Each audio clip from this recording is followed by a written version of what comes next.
What's the optimum point between cost of production versus sales price? I mean, I don't want to put it by nationality, but just finishing up Mass here at the Holy Rosary. Holy Rosary Church, yeah. And we're heading out to the farm. Yep, Silver Cloud Coffee Farm. Silver Cloud Coffee Farm. We're on the way. And you've been doing coffee farming for how long? This is my 8th year of operation out here in Hawaii. I worked for oil and gas for 40 years. I was in finance and marketing with Schlumberger. We help oil companies find oil and extract oil. After 40 years, I decided I'll get into farming, and that's what I'm doing right now. After post-retirement, I was looking at where do I start my coffee farm? Do I go back to India? Because India is a coffee growing. My parents grew coffee there. We grew cardamom and coffee together. Mm-hmm. So do I go back and do coffee farming in India? Or do I go and do coffee farming in East Africa, in Kenya, in Tanzania? Or do I go to South America, which is the largest coffee growing areas? But my wife was not keen on, spending money India is difficult to grow agriculture, climate change, failure of monsoons, bureaucratic hurdles, all of that combined. She was not keen on investing so much of money in countries where land tenure is doubtful. Most times when you own agricultural land in these countries and you're a foreigner, they don't like it. You've seen that happen in Africa, where lots of farmers were asked to leave their properties and hand it over to the local population. We looked around and then we found that Hawaii grows coffee because it's in that coffee growing belt. The coffee growing belt is between the Tropic of Capricorn and the Tropic of Cancer. Okay. That's the only, and within that you have to look for microclimates that is suitable for coffee. Coffee requires about an annual rainfall of 80 inches. It requires temperatures between 22 degrees centigrade on an average, and it requires cloud cover. It either has to be grown in shade or under. Here we don't grow coffee under shade because we get the natural shade from the clouds. Oh, okay. Daylight, the number of daylight hours is only about 50% out here. The rest of the time we are covered by the cloud. Oh, I didn't realize that. Okay. Yeah. Is that because of the proximity on the mountain? No, it's not. It's peculiar because this is an island out here in the Pacific. Okay. So the clouds tend to hang over the landmass. Oh. You see, like this, you get a cloud cover. There's not direct sunlight. So you decided to come and try farming here in the United States. Mm-hmm. And then why Oahu then? Why Oahu was an up-and-coming coffee-growing region, relatively unknown compared to Kona. Yes. But the conditions in Oahu, the soil conditions, the temperature, the moisture, the microclimates that was available in Oahu was fantastic. In Kona, if you see coffee farms are mostly grown on volcanic rock. Here we have at least 6 inches of soil, topsoil. Oh. Okay. So that makes a big difference in farming when you have topsoil. Is that a natural condition to the area, or is that because it's a natural condition to this area, coffee growing area? We have more topsoil than Kona has, and I like the geography of Oahu compared to Kona. Okay. Kona is just that one little belt, that Captain Cook belt, the Captain Cook area. Right. Now people are beginning to realize that you get better quality coffee the higher you go, the elevation. So now people are beginning to move into higher elevation areas in Kona to plant coffee. Now, is Oahu naturally a higher elevation than Captain Cook? Yes. Oh, is it? Yeah. I didn't know that. Yeah. Okay.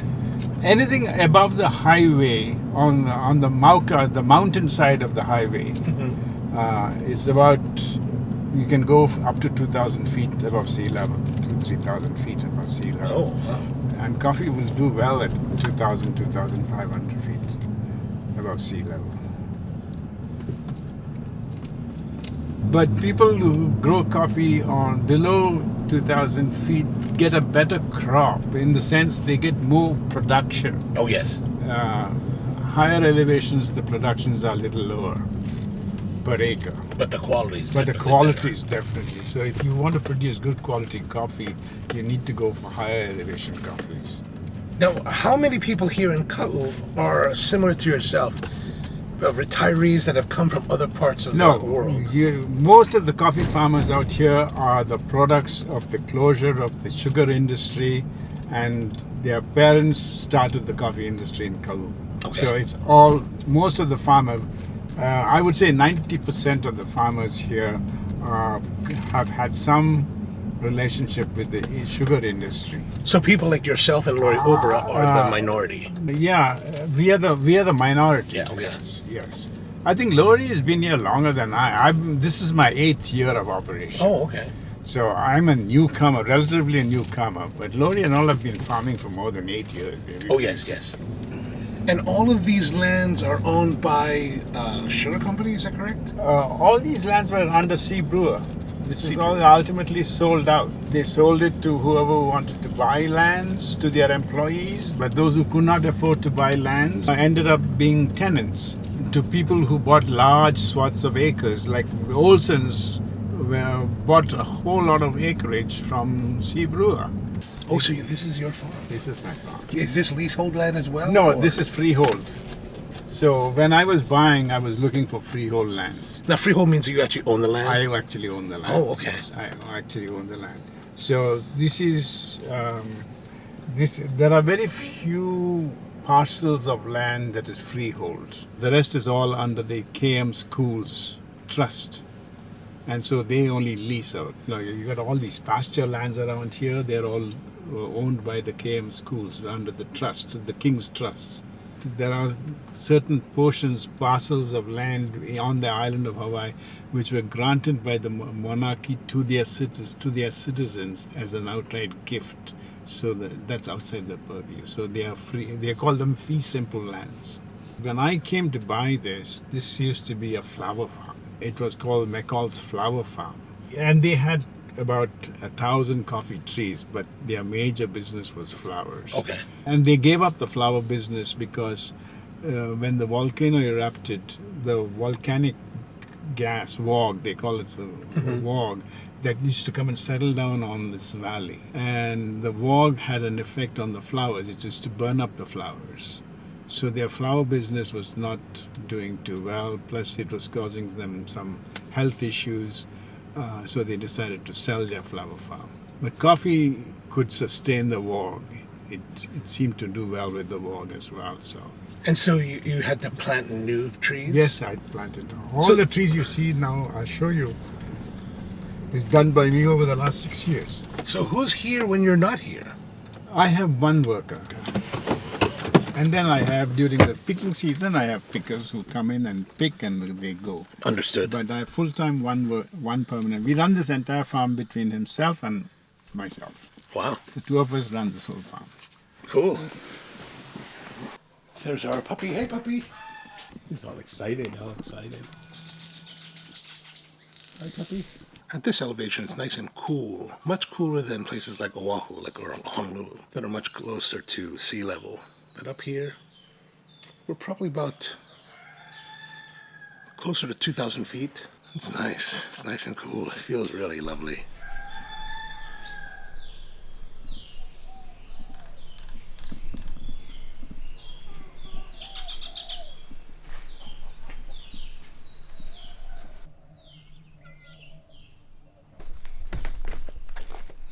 So this is about 22 acres, but the actual coffee is grown in 12 acres. Okay. The rest of it goes in roads, house, open space. and I have put very generous spacing between my coffee trees because labor is expensive. Yes. So we depend a great deal on equipment, farm mechanized equipment, to maintain the farm. Okay. I use less human resources and more mechanical power to keep the place going. So that's why the density of planting of coffee trees is quite generous. Okay. Depending on the varieties of coffee, the spacing from tree to tree will vary, because some trees are naturally big and some varieties are more dwarf, so they occupy less space. I see. But the space between rows is always about 12 feet because most of our equipment is about 60 inches wide. So it allows for tractors to go in, mowers to go in without having to maneuver too tight. Right. Okay. So that's why we are there. Our planting is quite generous. If you want to grow more coffee, people tend to put 2 rows, double row, and then they keep that row open for workspace. But when you want to spray, you don't get this side covered. Understood. So that is why we keep the farm is designed in a way that allows me to use equipment, Which keeps down your labor. which keeps down my labor costs. And then I grow my coffee by variety. So all my coffee blocks are only of a particular variety. Okay. And I grow 3 varieties. I grow the Kona Typica coffee, and then I have Katura, and I have Catuai. Okay. And what you see on your right here is all Catuai. Catuai. Now, why did you decide on these varietals? I decided on these varietals because one, Catuai is a heavy producer. Okay. Katura also is another heavy producer, whereas the Kona Typica has quality. It has a much better taste profile. Do you separate them when you're actually... Yes, when we Selling pick, them? when we pick, most farmers, I think most farmers generally pick everything and it's a random mix. Okay.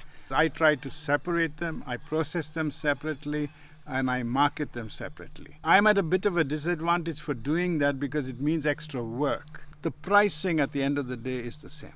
So why do I have to do this?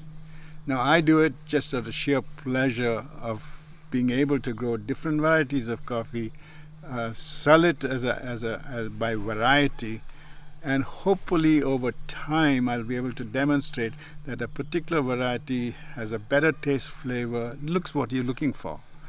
Do you want more bitterness? Do you want more chocolatey? You can then choose your variety. Okay. But today's 80% of the coffee consumed by everybody is commodity coffee. It's only the 20% that goes, which is called specialty coffee. And there the market I want to target is the specialty coffee industry, because then you are going down to the nuance of every particular variety. And that's why we keep it separate. It's a little extra work, but I think in the long term it will pay off. So over the last 15 years, a lot of trend that I see at different parts of the world is the rush towards geisha. Why have you been resistant of that, or what are your thoughts? No, the geisha is certainly one of the good coffees. But there are other good coffees that are, take the Blue Mountain from Jamaica. You take the Kona Typica coffee. They're all high quality coffees. It's just that maybe the geisha have been the people who Ethiopia has been able to market. I mean, they have intrinsically got a very good coffee. There's no doubt about that. But they have been able to sell it. The taste profile is at the end of the day. Coffee quality is in the hands of the taster. I can say what I want to do about my coffee as a grower, but at the end of the day, if my consumer doesn't like it, he doesn't like it. The world has taken a liking to the geisha coffee, and so the palate has changed. But there are other good coffees. It's just not discovered. And coffee quality also goes to a great extent on your practices, your farming practices. If you use, well, I'm making a general statement. Now, let's say mechanical harvesting. It picks up all the coffee, half ripe, full ripe, overripe, all of it. Whereas if you want really quality coffee, you have to hand pick it. You pick the right cherry at the right time. It's like any fruit, any other fruit. If you pick the fruit, if it's overripe, it's not good. If you pick it underripe, it's not good. You've got to pick the fruit when it's at its optimum level, and that goes for coffee. So quality of coffee at the end of the day, cupping, it's going to be on 80% of it is how you process, when you pick and how you process your coffee. 20% can be attributed to the variety. But 80% is in picking and processing. And that makes the big difference.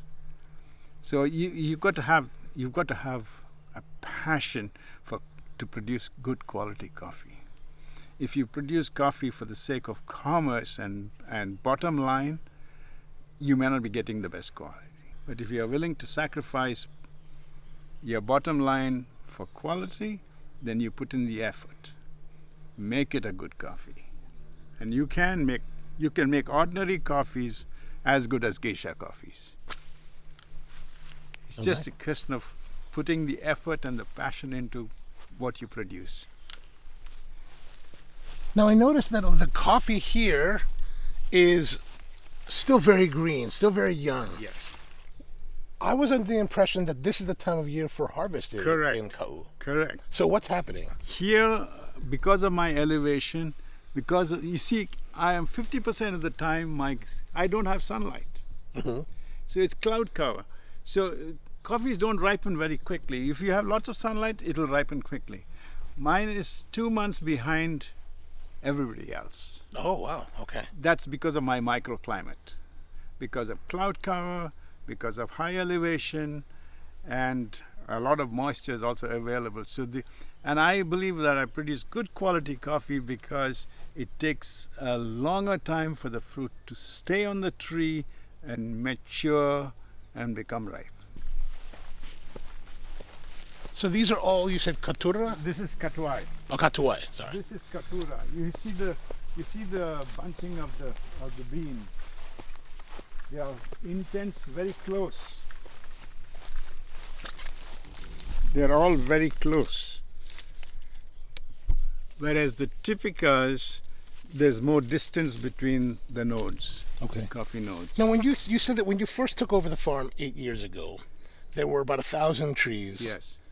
Are those trees still here, or did okay? Yeah. And what were those varietals? That was Kona Typica. Kona variety. Typica. That's the common variety.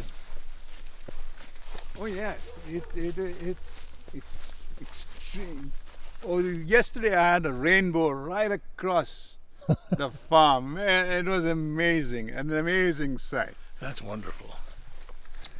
I like how you have a lot of grass space here. This is really... This is something that is close to my heart, is in the sense it stops erosion. When the rains come up on the mountain slopes, all the water begins to rush down the valley, into the valley. Mm-hmm. If I let this all into open space, it will erode all my soil, topsoil. Right. And second is, by keeping the grass cover, I retain moisture.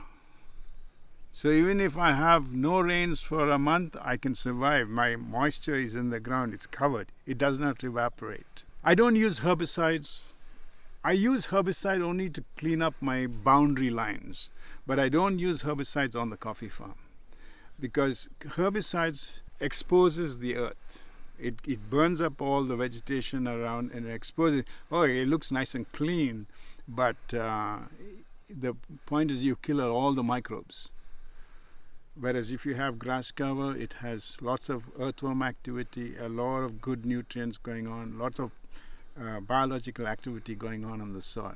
I see. Makes a big difference. Okay. Make a big difference. Now I noticed there's also a bunch of clippings here on the ground. That is, what I did is I topped the trees. If I let them go, they will grow tall. Then picking becomes a problem. Right. And then the pickers will put a hook and pull the tree towards them. That's the normal tendency. When they do that, they break the tree. Yes. So what I do is I top the tree. When I top the tree, then it'll stop growing upwards and it will send you what is known as, you see, coffee is only produced on the horizontal branches. If a horizontal branch is taken away, it will never replace it. Oh, okay. The tree will never replace it. It will only send up vertical stems. And the vertical stems will produce this horizontal. Now when I clip it on the top, what will happen is this is the original horizontal branch, but it will start sending out peripheral branches. And they are all producers. So what I may lose on the top, I will gain when the peripheral branches take place. Now what is this? This little thing, the little white stuff that you Yes. see. We've got a insect called the coffee berry borer. Okay, yes. The coffee berry borer. Now this is a play on insect psychology. They will want to land on leaves or fruits that look attractive. So we try to. Oh, you're trying to make it look ugly. We use a spray called Surround, which is basically has an insect repellent inside that thing. And so we make the tree look ugly, not attractive to the insect to land. Okay. And that is it pretty successful? Yeah, well, Surround does prevent the borer from settling down on the tree. And it's called in terms of agricultural terms, they call it crop protectant. They protect the crop from insect attacks. Okay. So that's why you see this light white film, and that is just to make it unattractive for the insect to land on the tree, and hopefully the insect repellent in that product prevents the coffee borer from entering and damaging the bean. Yeah, the borers can be very destructive too. Yeah. It destroys the coffee bean. Yeah. And once it enters the coffee bean, there's nothing today that can get to it. Okay. It is only vulnerable when it gets out of the coffee bean. Oh, okay. But once it gets into the coffee bean, it's fully protected. There's nothing we can do about it. And Okay. That means for us it's just a loss of that bean. This is Katura, this is Catuai. Oh, Catuai. It's Catuai. So unlike these trees here, these have some coffees that are already reaching their red stage. Yes, it's Now- not uniform. Right. So in this case, like you said, you're about 2 months away from actual harvest. Do you just allow those to go to rot? No, we don't. We pick. Okay. But because it's few and far between, we pay the picker a higher rate. Because they cannot spend 8 hours just to pick 100 pounds. Okay. So to get the pickers to do what I want them to do, I need to offer them a little higher rate, so that when the production becomes at its full swing, then we lower the rate of picking per pound. If it's when I want them to pick like this, what they call Liliko Picking, we pay them a higher rate. So we do pick and we do process. Like this one cherry is ready to go. Oh, all of them. Like all that of one them right are- here yeah, is yeah. like ready. Yeah. How beautifully red that is. Now, if you don't mind, if you're interested or willing to talk about it, how does coffee picking work here? Meaning, how do they do? It's all mechanical. No, it's not mechanical. I'm sorry. It's all manual. But It's all how hand-picked here. how does it work for them? Like they come, they pick, they carry the canasta, and do they? How do you measure their production, the output, and payment? Okay, they are paid. The coffee pickers are paid by the pound. Okay. There are different methods. I mean, different people use different methods. But on this farm, we paid the pickers by the pound. And to find good pickers is also a problem. There's a shortage of pickers. So we have to combine both output versus payment. Okay. So generally what we will try and do is tell the picker, okay, we expect you to pick on an average 100 pounds of coffee per day. Okay. If we say if you pay them, the going rate today is between 90 and $1 per pound. Okay. So if a person is able to pick 100 pounds, he's got $100 Right. for the day. Is that so? 100 pounds of picking. Is that high production here in Kau? No, I think good pickers will pick 100 pounds. Okay. It should be not a big issue. If you do not pick 100 pounds, then you're not one of the best pickers. But on an average, a good picker, you would expect 100 pounds out of a good picker. Okay.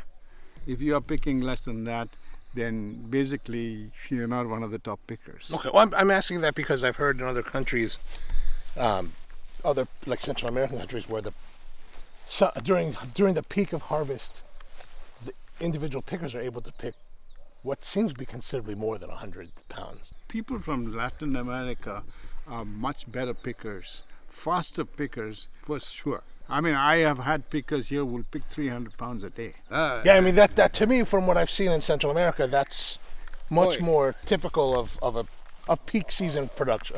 Picking. Yeah, for sure. If there is lots of coffee, I have seen Mexicans who come and pick for me as well, and they will pick 250, 300 pounds a day. Yeah. Okay. Now, you can always say, oh well, if you talk to the picker, oh yeah, they pick also half ripe, you want only red. Then see, the more time you spend to pick the quality beans, the lesser you're going to pick in a given 8-hour day. So then you have to compensate that with higher rate. Because the picker says, well, I'll pick half ripes. I can pick 300 pounds. But do you want that? Right.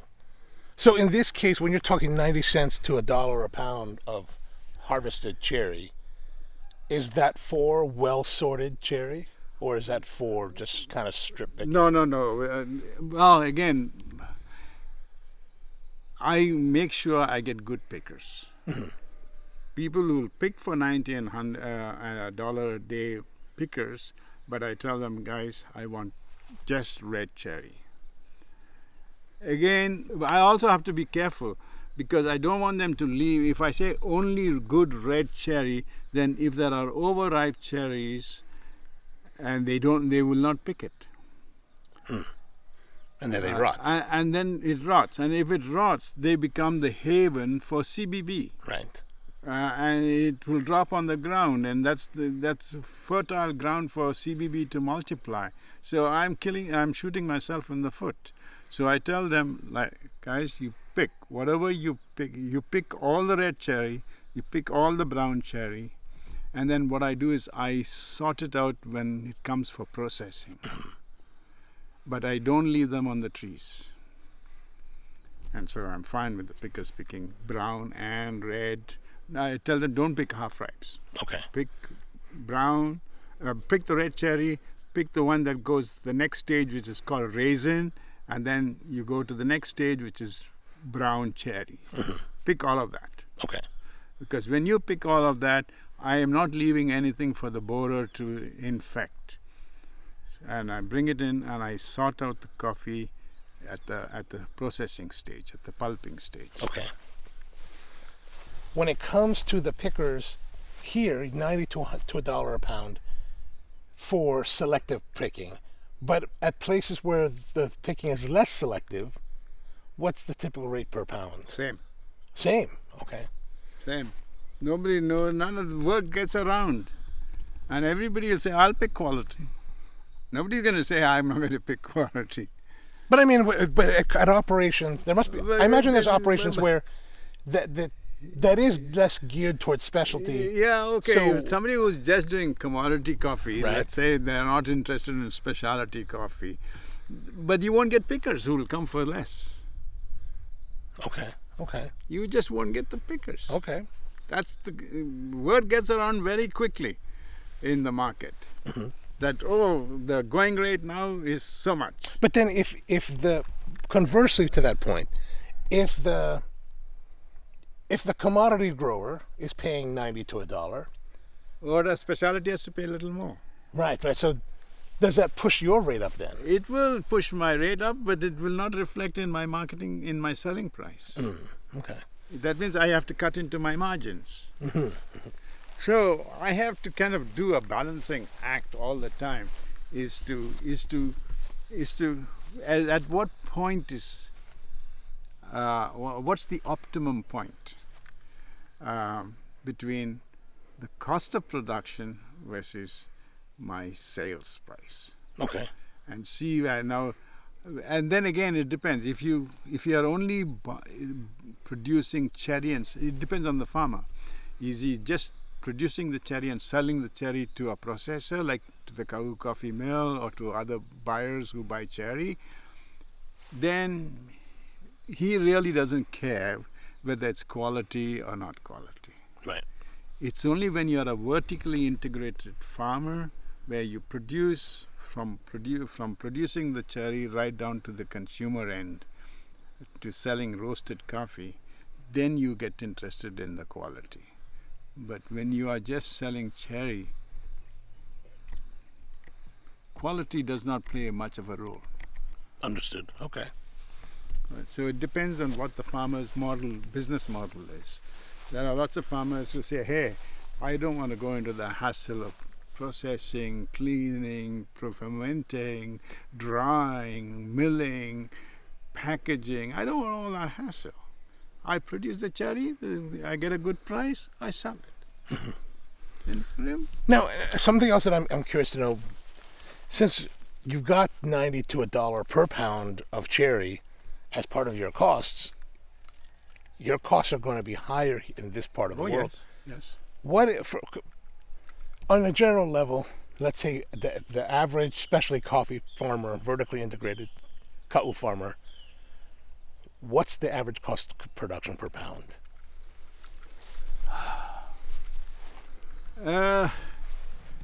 I think it's going to cost him, if you take all the inputs, everything together, including compliance. See, the question is it just the cost of production?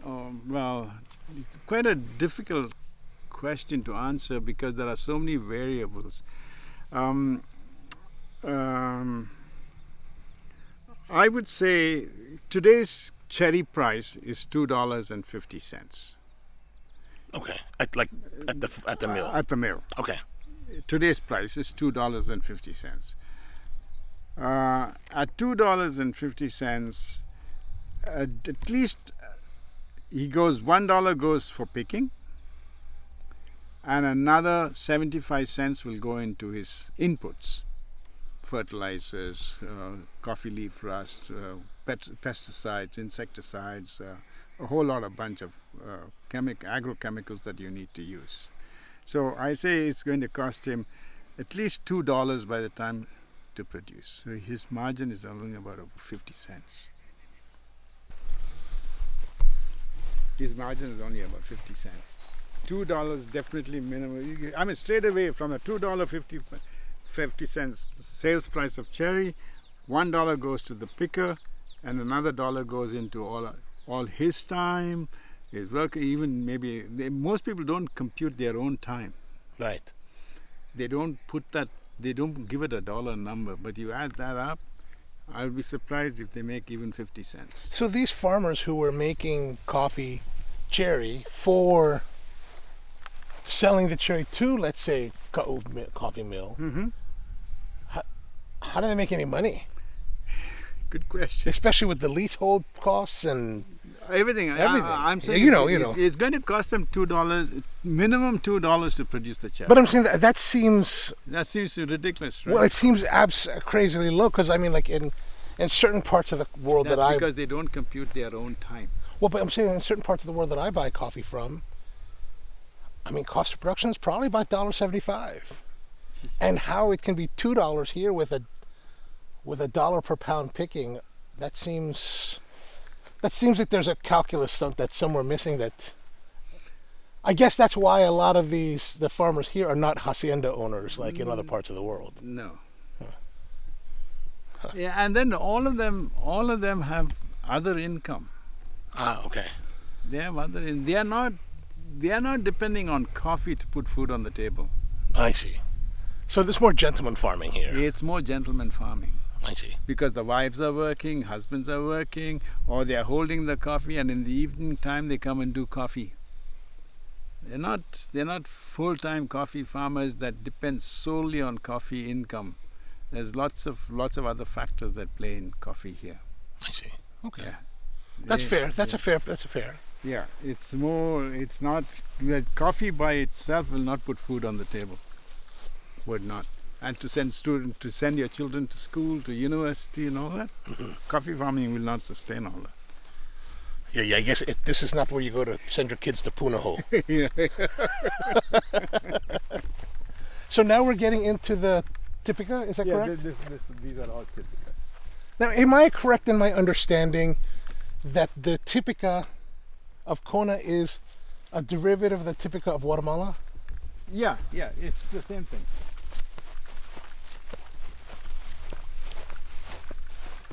You see the distance of the nodes here? Now, what's a node? This is a node, this is a node, this is a node. In the Katuras, these nodes are very close. So this is what you see. This is Kona Typica. You see the distance between these? Yes. Is that better or what? Was No, there an advantage to that? It's just that it's this variety. But pickers like this kind of coffee because it's easy to pick. Ah. Whereas when it's all tightly grouped together, it's quite tough to pick. But you got that, depending on the variety, the nodes are spread out. Okay. Now, is the farm evenly divided between the three varietals, or is it heavier on one? Heavier on Catuai. Heavier on Catuai. Yeah, because I chose Catuai because, as I said, see, these were the original trees when I bought the farm. Okay. Oh, so they already had this wider spacing and everything. Okay. Yeah. This was the original farm. These are all Typicas as well. Now, this has just been pruned, so you don't see much coffee just yet.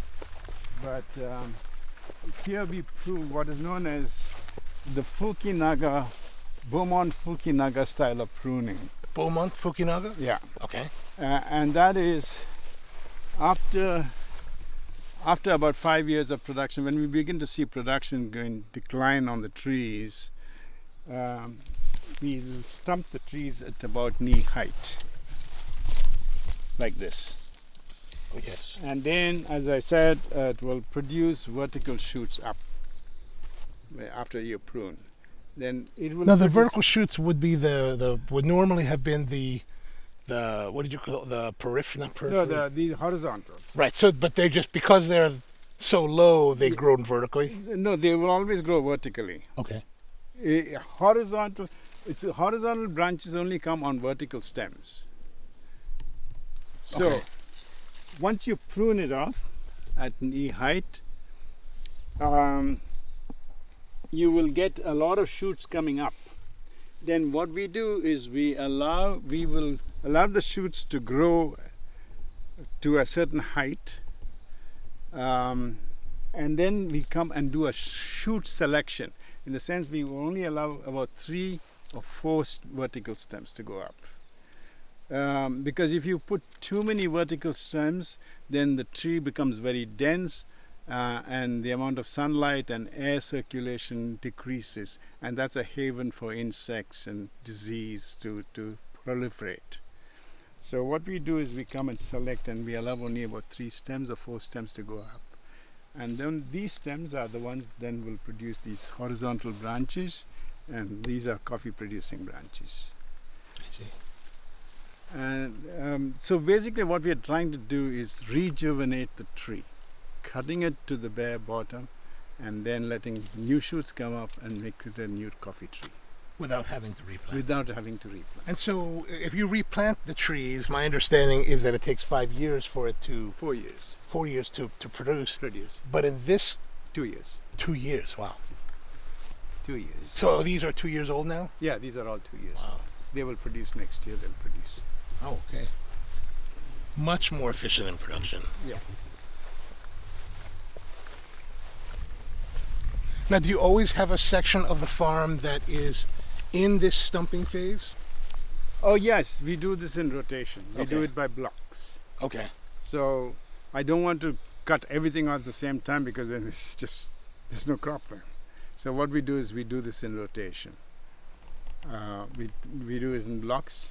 And the other advantage is when we do it with stump pruning like this by blocks, we are able to, if this was a hot spot for the coffee berry borer, by stump pruning you've taken the borer out. Oh, okay. Because if there's no cherry, there's no borer. Right, right. So you've taken the borer out and the new shoots, and then you manage it from start as a new tree. So you have less borer infestation. Okay.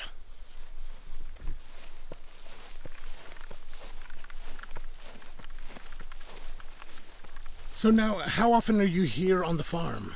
I spend 9 months of the year here. Wow. Does your family come here at all? Oh yeah, they come. When it's winter in Canada, they come down here. But my daughters say, "Wah, we don't want to come to the farm, it's the boonies." We live in Vancouver. Why do we want to do that?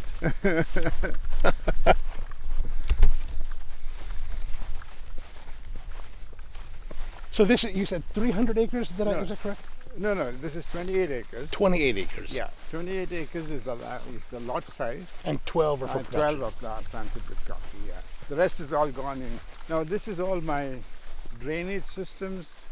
You see this pathway, when the rain comes from the hills, it will flow down this and it goes down like this on this way. So I don't have anything obstructing the water to go. It's grass covered and it goes in there and into the gulch. Oh, great. So So you've really spent a lot of time figuring out farm management and planning. how best to manage the farm. If you don't spend time on the economics of coffee farming, it's just going to suck too much money out of you. Okay.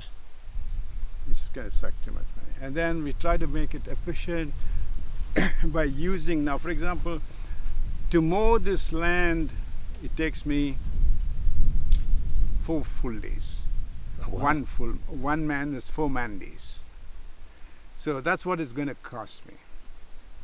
So what I do is I will mow it only twice a month. So when you come at the wrong time, maybe you say, oh, the grass is a little overgrown. Okay.